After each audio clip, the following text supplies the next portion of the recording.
और अब बात ड्रैगन की करेंगे और ड्रैगन के कर्ज जाल की करेंगे। ये कर्ज जाल जो लगातार कई देशों को अपने बीच उलझाए हुए है।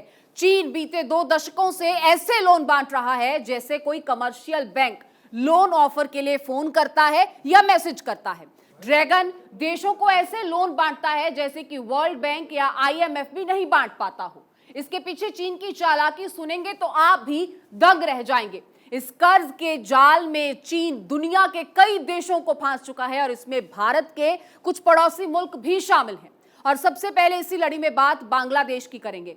बांग्लादेश लालच में आकर सब कुछ गंवाने की कगार पर आ गया है। कैसे, ये आप एक रिपोर्ट के जरिए समझिए।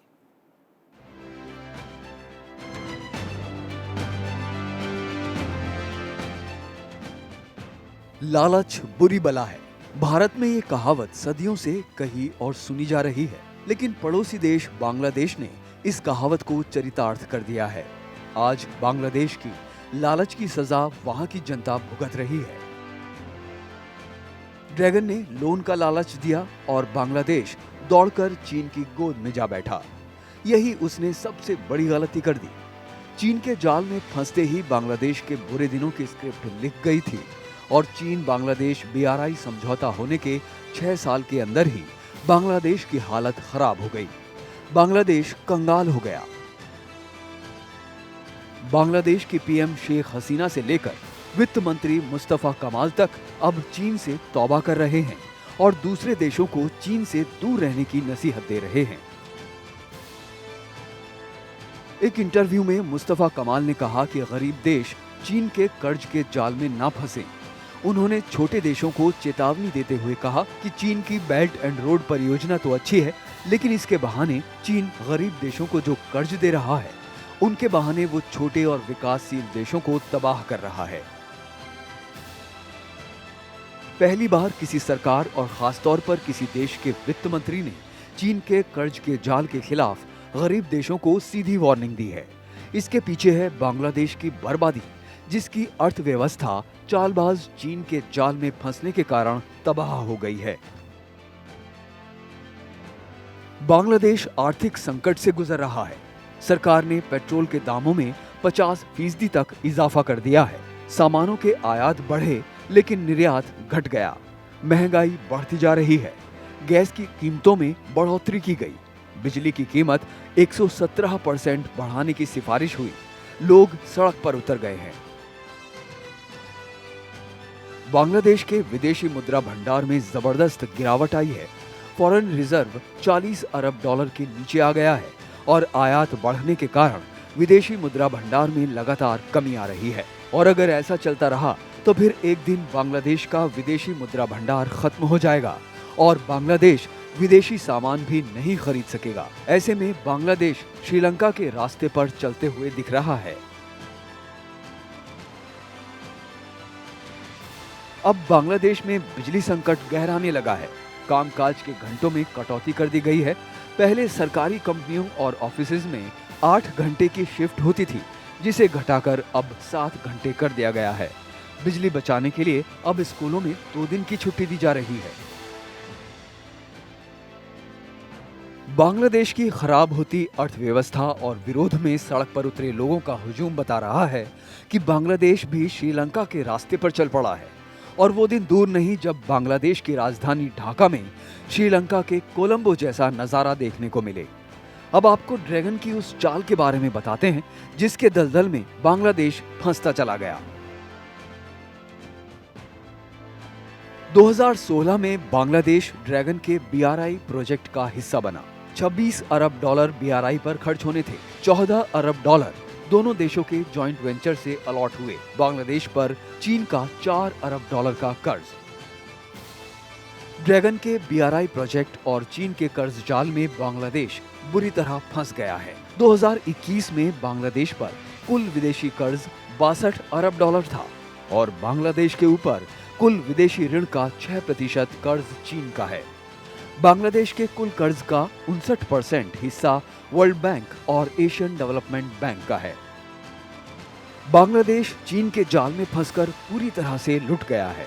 चीन के कर्ज के जाल से बाहर निकलने के लिए अब बांग्लादेश की सरकार जनता पर महंगाई का ठीकरा फोड़ रही है ताकि पैसा आए और विदेशों से आने वाले सामान को सुचारू रूप से खरीदा जा सके। लेकिन महंगाई का बम फूटने से बांग्लादेश की जनता भड़क गई है। बांग्लादेश में रोजाना प्रदर्शन हो रहे हैं और बांग्लादेश की सरकार श्रीलंका जैसे हालात की कल्पना मात्र से डरी हुई है। लेकिन अब पछताए होत क्या जब चिड़िया चुग गई खेत। Bureau report, Bharat 24।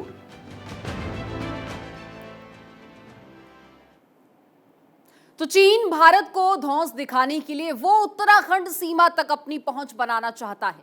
इसको लेकर ड्रैगन ने नेपाल को भी अपने जाल में फंसाया है।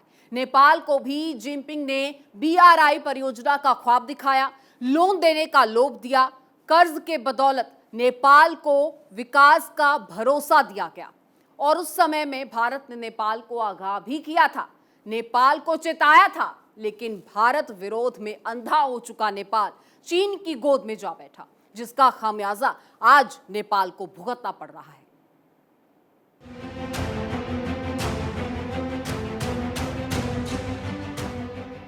नोट दिखाकर लूटना चीन की पुरानी आदत है। बांग्लादेश से पहले ड्रैगन के लोन साजिश का शिकार नेपाल भी हो चुका है और नेपाल के पूर्व PM KP शर्मा ओली और चीन की महिला राजदूत हो यांगी के बीच का गठजोड़ किसी से छिपा नहीं है।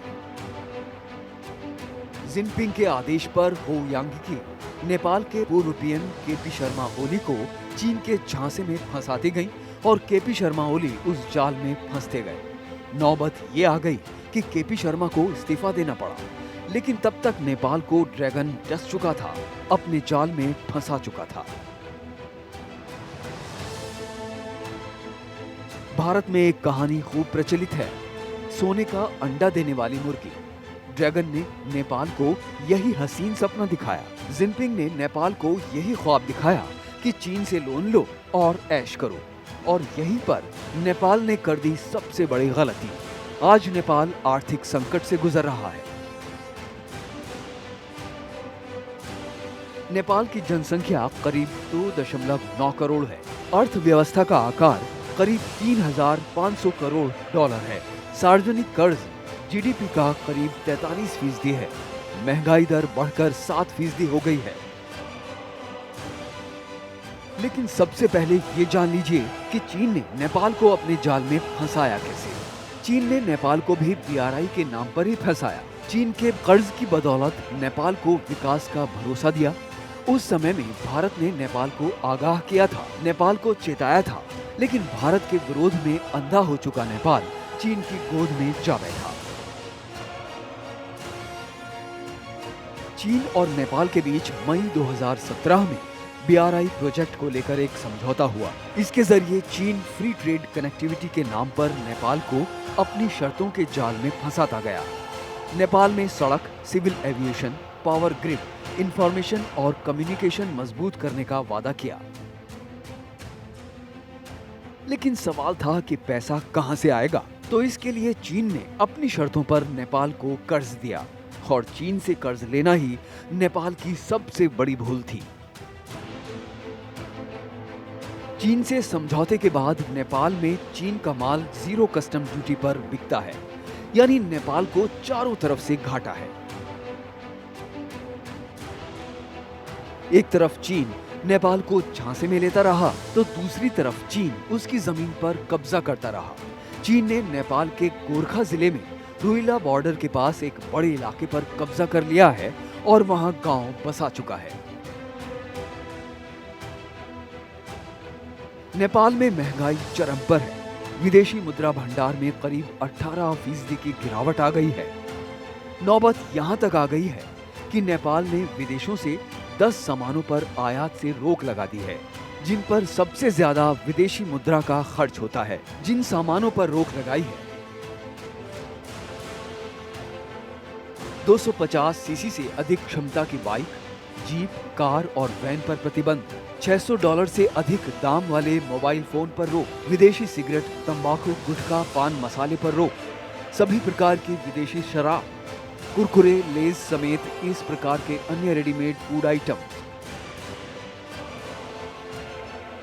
नेपाल के हाल पर तो अब यही कहा जा सकता है कि चीन की चालबाजियों में नेपाल बुरी तरह फंस चुका है, जिससे निकल पाना बहुत मुश्किल है। इससे पहले चीन के सबसे ज्यादा निवेश पर कुछ समय के लिए नेपाल इतरा रहा था, लेकिन जैसे जैसे स्थिति साफ होती जा रही है, ड्रैगन के झूठ से धुंध हटती जा रही है और ये साफ होता जा रहा है कि किस तरह चीन ने नेपाल से सब कुछ छीनने की तैयारी कर ली है। Bureau report, Bharat 24। अभी तक आपने जो देखा ये बहुत ही सतही तौर पर आपको समझाने की कोशिश की गई। मतलब अभी तक हमने उन देशों की बात की जहां हालात बद से बदतर हो चुके हैं या हो सकते हैं, लेकिन अब हम आपको इसका जीता जागता सबूत दिखाएंगे। अब बात श्रीलंका की होगी और आपको ये रिपोर्ट जरूर देखनी चाहिए जो आपको बताएगी कि कैसे जो लंका त्रेता काल में सोने की लंका कही जाती थी, अब वो कर्ज की लंका बन चुकी है।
चीन ने कर्ज नहीं चुका पाने के बाद श्रीलंका के हम्बनटोटा पोर्ट पर कब्जा जमा लिया और इसी पोर्ट पर अब चीनी पोर्ट युआन वांग 5 को खड़ा कर दिया गया है, जिसको लेकर भारत ने श्रीलंका को सीधा संदेश पहुंचा दिया है।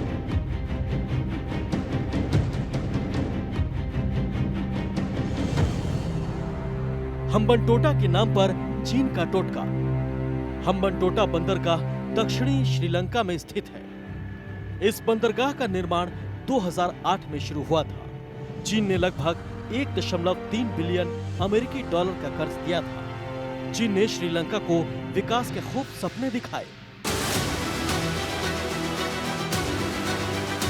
चीन ने कहा कि यह बंदरगाह हिंद महासागर से होकर गुजरने वाले महत्वपूर्ण व्यापारिक मार्ग पर स्थित है, लेकिन श्रीलंका को इस बंदरगाह से रत्ती भर भी फायदा नहीं हुआ।